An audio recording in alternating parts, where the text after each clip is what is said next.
digamos que este es la gran cuestión, ¿no? La terapia hormonal, que a veces cuando la planteamos a la paciente y a nuestros mismos colegas, a veces con muchos prejuicios, es como que nos cuesta, ¿no? Le tenemos miedo. Le tenemos miedo, ¿por qué? A veces por desconocimiento, ¿sí?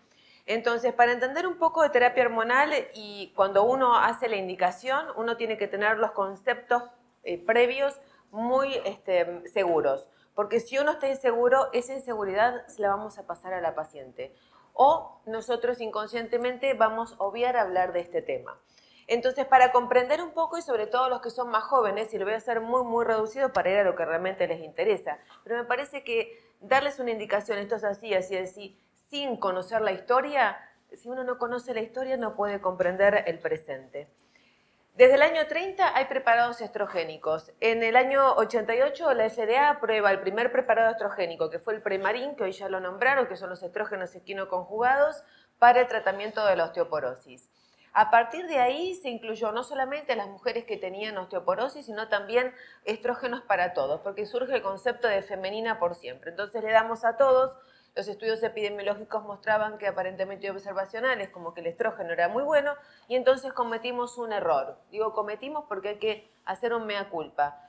Algo no puede ser bueno para toda nuestra población. Y entonces se le dio a todas las mujeres, con síntomas, sin síntomas, y entonces devino la terminación del estudio del WHI, que fue la bomba, por la cual se suspende este trabajo que empezó como un randomizado, todo muy bien, controlado, placebo, pensando que los estudios iban a dar bien.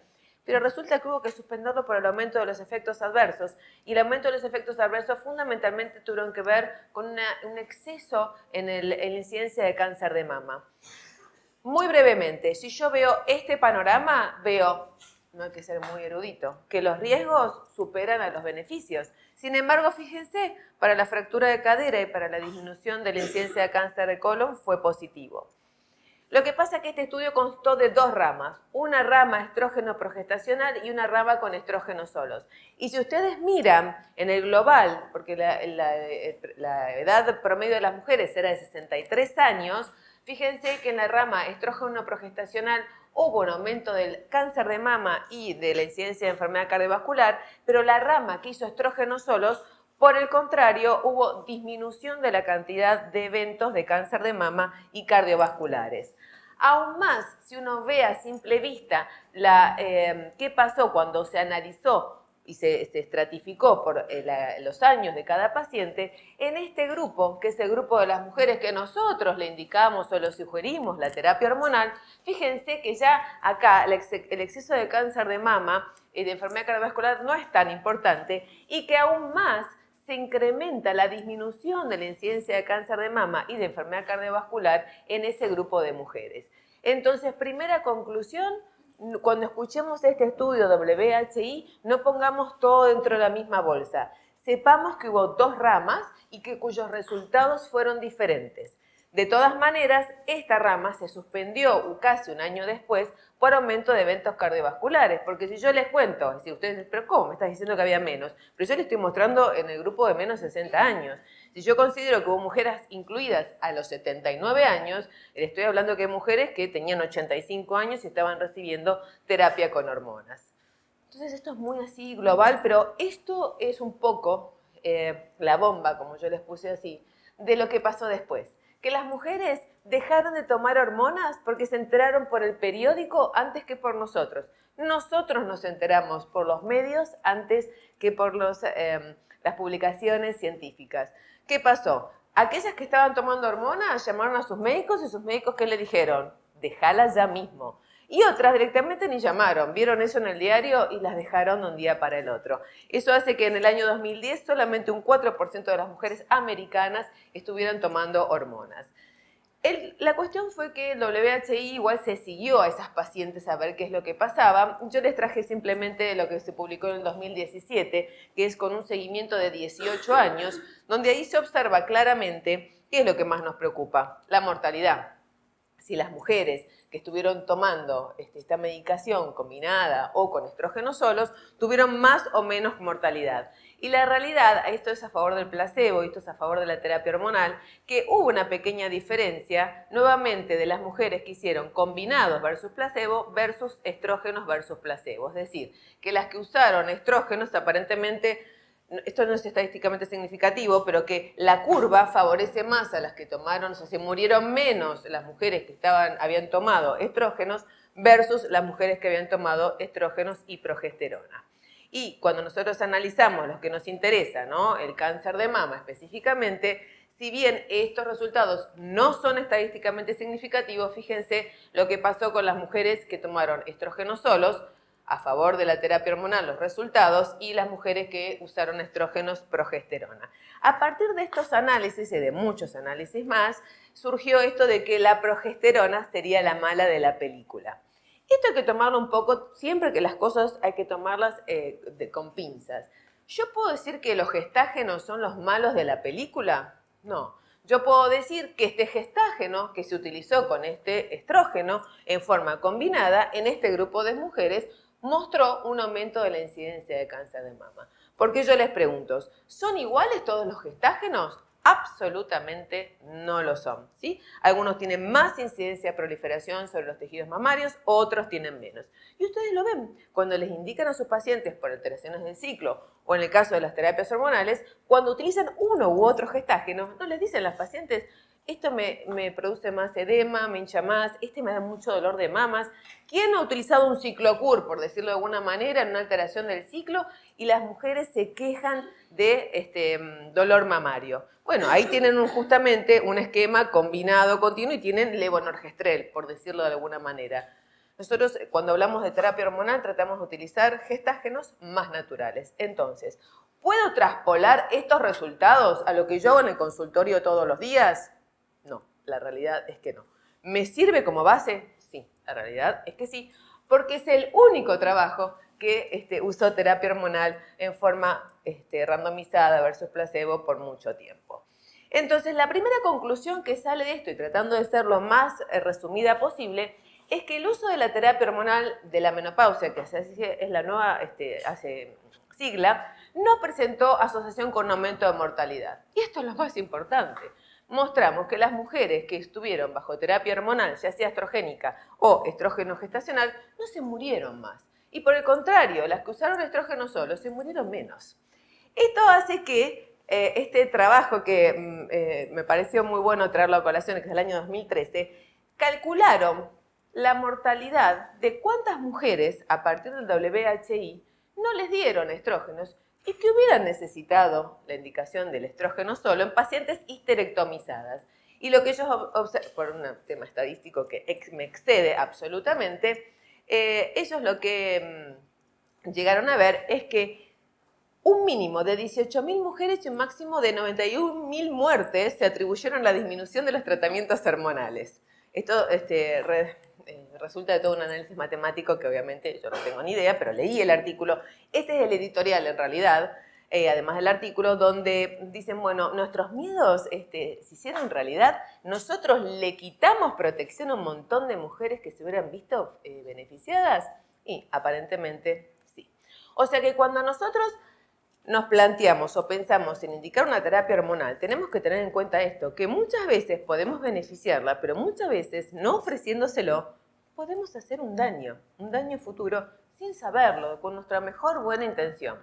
Por ejemplo, una mujer que deja de menstruar tempranamente y nosotros no le ofrecemos terapia hormonal, que en ese caso ahí sería no terapia hormonal de la menopausia, sino sería una terapia de reemplazo.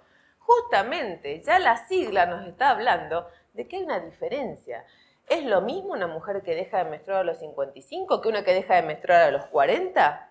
Absolutamente no, porque el envejecimiento de todas estas cosas que estuvieron hablando hace un rato va a acelerarse, porque el estrógeno participa muchísimo en un montón de órganos target, mejorando, o sea, prolongando nuestra juventud, por decirlo de alguna manera, ¿sí? Entonces, hecha esta introducción, para que sobre todo los jóvenes o las personas que no se dedican al climaterio, vamos a encuadrarnos en dónde estamos hoy con el tema de la terapia hormonal de reemplazo o la terapia hormonal de la menopausia, porque vamos a hablar un poquito de todo. Lo más importante, individualizar, es decir, determinar qué mujer puede ser pasible de recibir, o que yo le sugiera, de recibir terapia hormonal. El tipo de menopausia, que es lo que les decía recién, es lo mismo que una mujer. Si yo a una mujer de 38 años no le ofrezco terapia hormonal, dejó de menstruar, o una menopausia quirúrgica, por ejemplo, por una endometriosis severa, cosas de todos los días. Si yo no le ofrezco y esa mujer a los 50 años se llega a fracturar, ¿de quién es la responsabilidad? Nuestra. Porque nosotros debimos haberle hecho saber que las mujeres que entran en menopausia prematura, que las mujeres que son sometidas a una menopausia quirúrgica, tienen mayor índice de morbimortalidad. En todos los trabajos eso está determinado. Entonces, si yo sé eso y no se lo indiqué, estoy cometiendo una acción de mala praxis, definitivamente.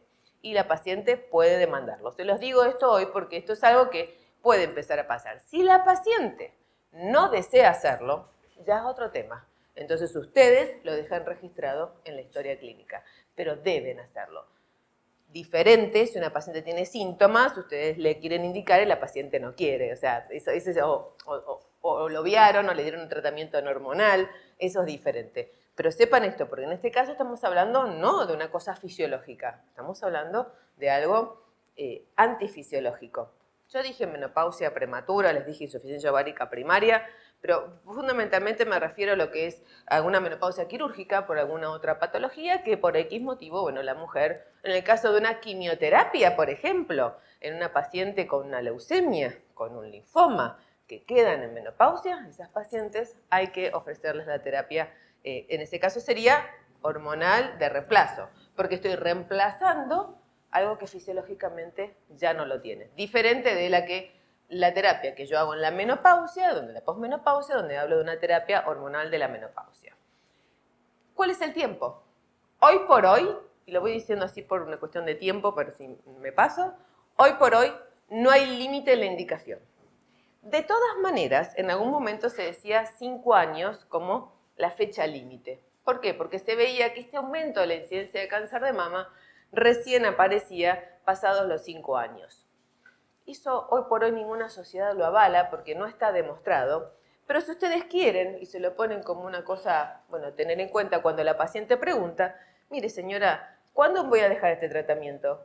Y depende de por qué se lo hayan indicado. ¿Por qué tengo que establecer, no, lo va a hacer 1 año, lo va a hacer 2 años, lo va a hacer 5? Si por ahí lo hace 6 meses y nada más. O por ahí lo hace 5 años u 8 años. O por ahí es una mujer con una osteopenia importante, una osteoporosis y anda bien, ¿por qué se lo voy a retirar? Es decir, no pongamos del día 0, esto lo va a hacer por X cantidad de tiempo.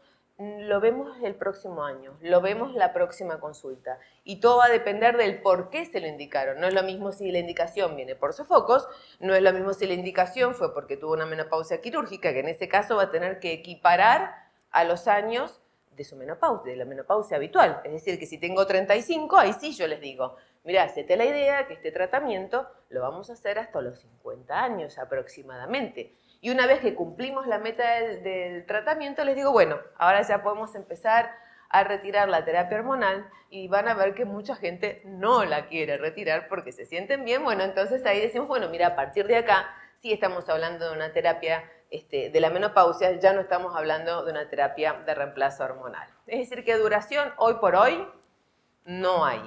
El tiempo que necesite cada mujer. La edad de inicio. La edad de inicio es cuando corresponda. Puede ser a los 35, a los 40, a los 50. Vamos a decir, ¿pero cómo? ¿Y si tiene 70? Y no. Ustedes acuérdense que la ventana de oportunidad donde uno puede indicar la terapia hormonal es 10 años, es decir, 10 años después de su última menstruación. Se le llama ventana de oportunidad simplemente porque es el momento adecuado en el cual ustedes pueden ofrecerle la terapia hormonal. ¿Esto aplica si una mujer dejó de menstruar a los 35 y viene a verme a los 44 y medio? No, no. Lo que pasa que en la mujer que está haciendo una terapia, o sea, que me planteo una terapia hormonal de la menopausia, si dejó de menstruar a los 50, me viene a ver a los 60, y bueno, en esa etapa, ¿qué empezó a pasar por la carencia hormonal? Hay un deterioro vascular. Y esa es la razón por la cual no está indicado el inicio de la terapia hormonal de la menopausia. Porque ese deterioro vascular puede hacer que tenga más efectos adversos, como pasó en el WHI, versus aquella mujer que tenga sus endotelios más sanos. Tiene que ver más con el envejecimiento propio que con el estrógeno en sí mismo. El estrógeno es protector, vasodilata, aumenta el óxido nítrico, fantástico, pero cuando están las placas ateromatosas instaladas es un desestabilizador de la placa ateromatosa y puede producir mayor riesgo cardiovascular. La vía de administración. Bueno, la vía de administración, vía oral, vía transdérmica, vía vaginal, cuando hacemos terapia hormonal local, como ya habló Mónica, obviamente la vía vaginal. Nosotros lo que son estrógenos para la atrofia no tenemos por vía oral, en el mundo sí hay, está el Aspamifene, ojalá que llegue a nuestro país. Y la diferencia entre la vía oral y la transdérmica, ¿cuál va a ser? La preferencia de la paciente o alguna comorbilidad que determine que yo le indique una vía transdérmica. Particularmente y personalmente preferimos las vías transdérmicas. ¿Por qué? Porque son más naturales. Porque uso estrógenos y las puedo medir. Puedo medir en todo caso, tengo alguna duda. Se absorben, lamentablemente no tenemos más parches, solamente tenemos el gel. Pero la vía transdérmica siempre es más natural, hasta suena más natural. Pensamos que estas mujeres a veces toman otros comprimidos, otras cosas. A la gente cada vez le gusta menos tomar medicamentos, sillullos y todas esas cosas que se venden en las dietéticas, pero contra lo que es un medicamento, y esto está visto como un medicamento. Yo les digo, pero mirá que esto es un reemplazo. ¿Vos qué considerás que la levotiroxina, qué es? ¿Un medicamento sintético que va a darte algún problema? No, la tomo porque tengo hipotiroidismo. Bueno, esto es lo mismo. Vos no tenés algo que necesitas o que te hace falta. Entonces, por ejemplo, una mujer que tenga alergia al gel, o más que alergia, que no se le absorba correctamente, eso también a veces pasa, eso ténganlo en cuenta cuando a veces las pacientes siguen sintomáticas a pesar de usar la vía transdérmica, ahí emplearán entonces la vía oral. Pero, por ejemplo, mujeres hipertensas, mujeres con diabetes, mujeres fumadoras, que no tienen contraindicación, usen siempre las vías transdérmicas, que son mucho más naturales. Además, está semidemostrado que cuando utilizamos transdérmicos, el problema del tromboembolismo, que ese es el gran problema que nosotros le tenemos miedo con respecto a los estrógenos, está disminuido. Bien, ¿qué controlar durante la terapia hormonal de la menopausia? Ustedes van a controlar algo diferente. Una mujer sana, que no tiene contraindicaciones. ¿Es necesario que yo le esté haciendo, como yo a veces veo, coagulograma, electrocardiograma? ¿Qué les van a indicar? Parecería como que uno les va a indicar algo muy nocivo. A nadie se le ocurre, es más, se olvidan de pedirle cuando indican un Roacotam por acné, el hepatograma. Y para darle una hormona que es natural, parece que tenemos que hacerle una tomografía de los pelos hasta los pies. Entonces, no necesitamos controlar nada. La presión se la vamos a tomar el día cero, pero eso no es porque creemos que le va a hacer mal, porque tenemos que saber, porque es el momento donde las mujeres empiezan a ser hipertensas. El peso también, eso no se salva a nadie en mi consultorio. Peso y toma de presión arterial. Y una vez que está instalada la terapia hormonal, ¿cómo la discontinúo? Hay quienes proponen dos tipos de forma de discontinuar. Una en forma brusca. A mí no me gusta mucho, los americanos suelen ser muy así, pues a ellos les gusta ser más así expeditivos. Y la otra forma gradual, el gradualismo. Y yo creo que en esto ser gradual es importante, no solamente porque el organismo se va acostumbrando, sino que psicológicamente nos estamos desprendiendo de un tratamiento que fue beneficioso. Entonces, ¿qué dicen las recomendaciones internacionales? ¿A quién le vamos a indicar? A las mujeres peri- y postmenopáusicas sintomáticas, a las mujeres con insuficiencia ovárica primaria o prematura, en el síndrome genitourinario de la menopausia y a aquellas mujeres que tengan riesgo elevado o que tengan osteoporosis. ¿Y a quién no les vamos a dar? A aquellas mujeres que no lo necesiten y tampoco mujeres que tengan un cáncer estrógeno dependiente. Esto tiene algunas excepciones, pero ya son parte del especialista. Lo mismo esto, mayores de 60 años. Esto puede ser discutido de acuerdo a la necesidad de alguna paciente puntual, ¿no? Pero en principio que nos quedamos con este concepto. Ni tumores estrógeno dependientes, ni enfermedad cardiovascular, porque el estrógeno no sirve para prevención secundaria, por lo mismo que les expliqué hace un ratito, y para prevención primaria no está aprobado, pero sepan que si nosotros le damos a una mujer en su periodo de ventana chiquitito, o sea, lo más precozmente posible, estamos beneficiándola desde el punto de vista cardiovascular, porque estamos estimulando que esta mujer siga teniendo óxido nítrico, que sus vasos sigan estando más sanos, que evitemos la hipertensión y obviamente desde el punto de vista cardiovascular va a ser más sano. Entonces, ¿qué dicen las recomendaciones? Que la terapia hormonal de la menopausia es el tratamiento más efectivo para los sofocos y para los síntomas geniturinarios de la menopausia. Que no tenemos que prescribir terapia hormonal sin una clara indicación. Esto de que porque la piel me quiero sentir más joven, no. Porque les va a llegar al consultorio. Quiero estar más delgada, quiero tomar... No, señora. Hay que explicarles que es un tratamiento que hoy por hoy está avalado para hacerlo con una indicación precisa. Ahora bien, temas sofocos. La indicación de la terapia hormonal en sofocos es para sofocos de moderados a severos. ¿Cómo yo, puedo objetivar si un sofoco es leve, moderado o severo? Este es un trabajo que fue el único trabajo y el primer trabajo que nos desasnó respecto de algo que nosotros, en realidad nos justifica de algo que los que hacemos climaterio vemos todos los días. Que los sofocos no duran 6 meses, que los sofocos no duran 2 años, que los sofocos pueden durar mucho más tiempo. Que los sofocos en las mujeres que les empieza cuando ya están transitando la perimenopausia, les va a durar más. Que los sofocos que afectan la noche y despiertan a la paciente, ponen a mi paciente en un alto riesgo cardiovascular. Entonces, con esto, este trabajo fue el que nos dio la razón. Y esto es lo que tenemos que tener en cuenta cuando hacemos la indicación. Pacientes que vienen con 8 o 9 sofocos diarios y dicen, pero yo me la banco. No, señora, usted tiene que saber que esto le puede producir esto, esto y esto. Tienen que saber. Luego la última palabra la van a tener las pacientes. ¿Cómo podemos objetivar los sofocos? Y hacer que no pase esto, ¿no? ¿Qué te pasa? Que tengo otro sofoco. Nosotros usamos, esto es nuestro, usamos este score de sofocos que le damos a las pacientes. Lo dividimos en leves, moderados, severos y nocturnos. Yo saco el nocturno del severo. En algunos van a ver que lo ponen todo junto porque no tiene el mismo peso. Una paciente con sofocos nocturnos tiene un alto riesgo cardiovascular porque se despierta. Cada despertar nocturno es un pico de cortisol. Cada pico de cortisol es un aumento del riesgo cardiovascular. Cada pico de cortisol es un aumento de la depresión. Ansiedad, depresión, así es la tríada para los que hacen neurociencias.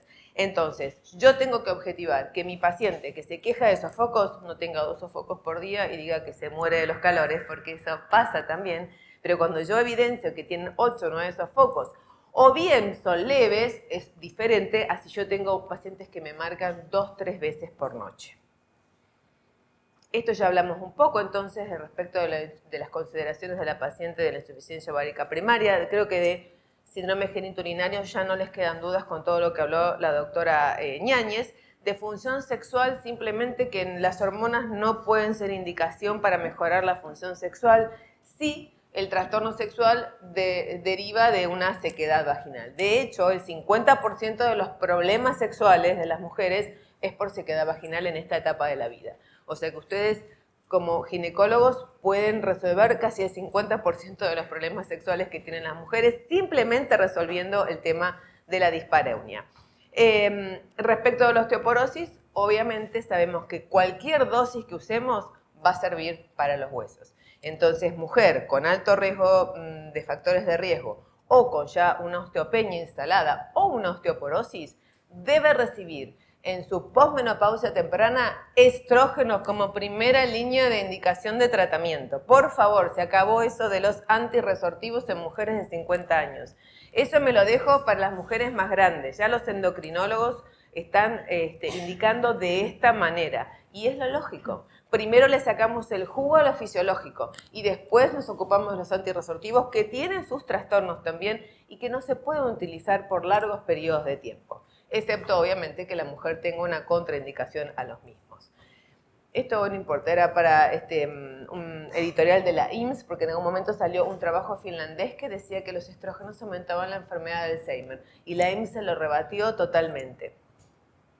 Así que esto no importa. El tema del deterioro cognitivo tampoco va a ser indicación la terapia hormonal simplemente por esto. Pero generalmente esto viene como un combo. Viene el sofoco, que el sofoco le genera el trastorno de memoria, el trastorno del humor, porque si uno no duerme, ¿cómo va a estar el otro día? Mal. Si uno tiene fragmentación del sueño, va a estar mal. Ustedes saben que a lo largo de la noche se cumple una cantidad de ciclos, que son de 4 a 6 ciclos con su sueño no REM, con su sueño REM. El sueño REM después no lo recupero. El sueño REM además el sueño REM a lo largo de la noche va durando más tiempo. Con lo cual, si yo corto mi sueño y tuve 1 o 2 REM y me tuve que levantar, eso después no lo recupero el otro día. ¿Y el sueño REM para qué sirve?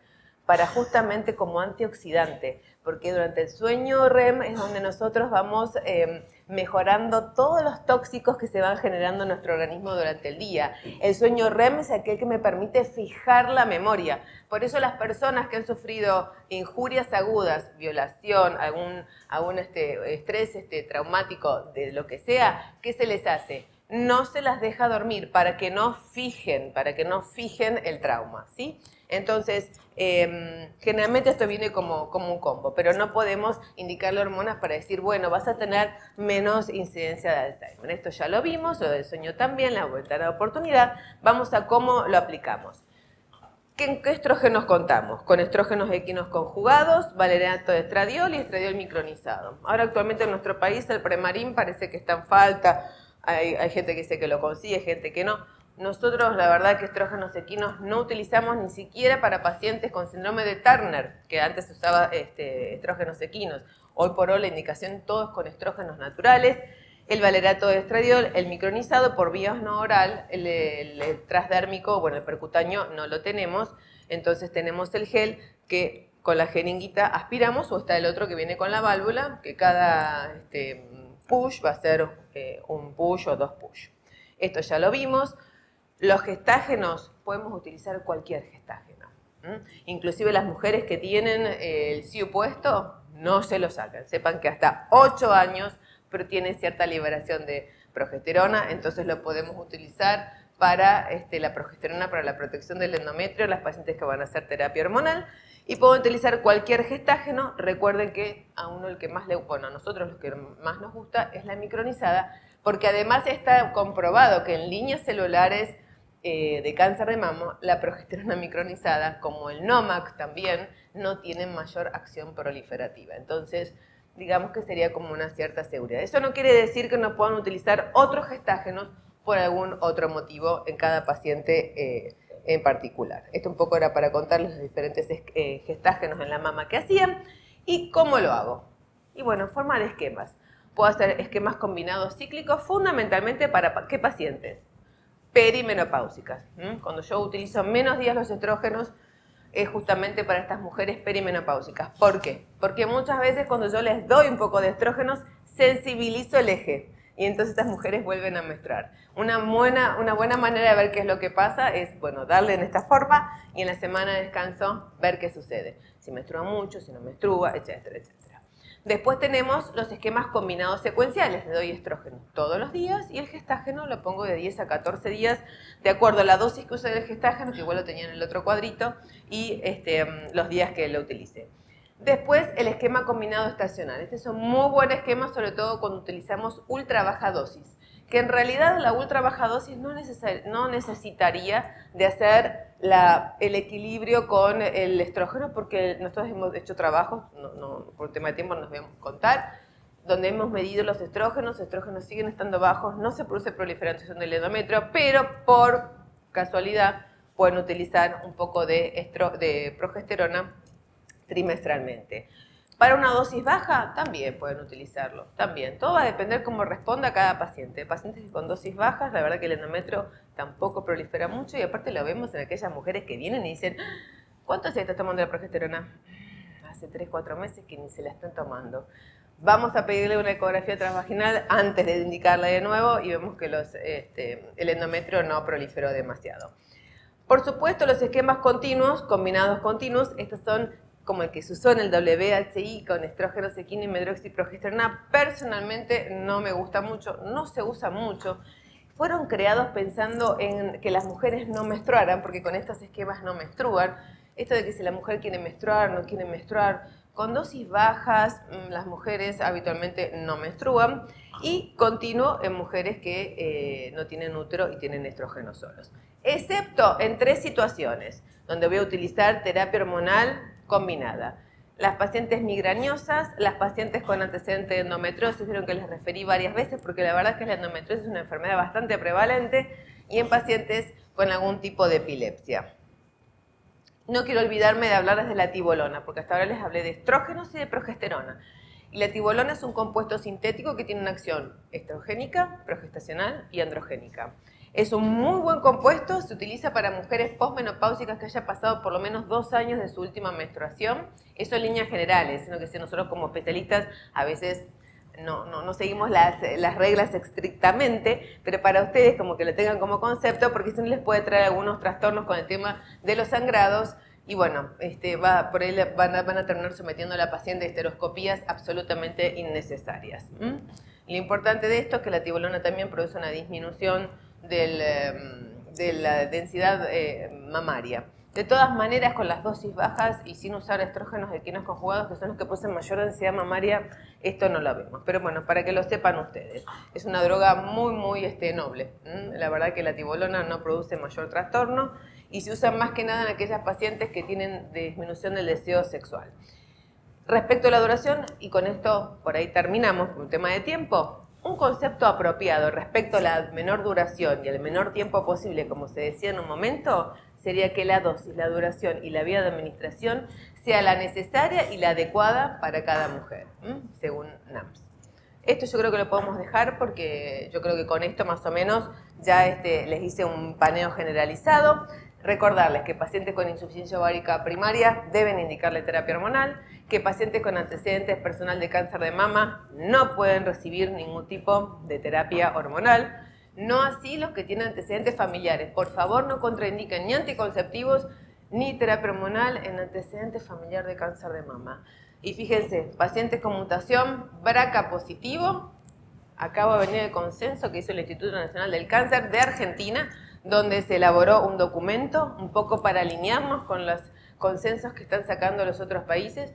Pacientes con BRCA positivo, a las cuales se les hace la salpingoforectomía de rescate, le debemos ofrecer terapia hormonal. Eso podría ser para discutir qué, cómo, etcétera, etcétera, pero con que se queden con ese concepto ya me quedo más que contenta. Y pacientes con antecedente personal de cáncer ginecológico, que no sea de mama o endometrio, pueden recibir terapia hormonal de reemplazo, ¿sí? Así que nos quedamos con esos conceptos y bueno, gracias por escucharme, espero haber cumplido con las expectativas y el tiempo.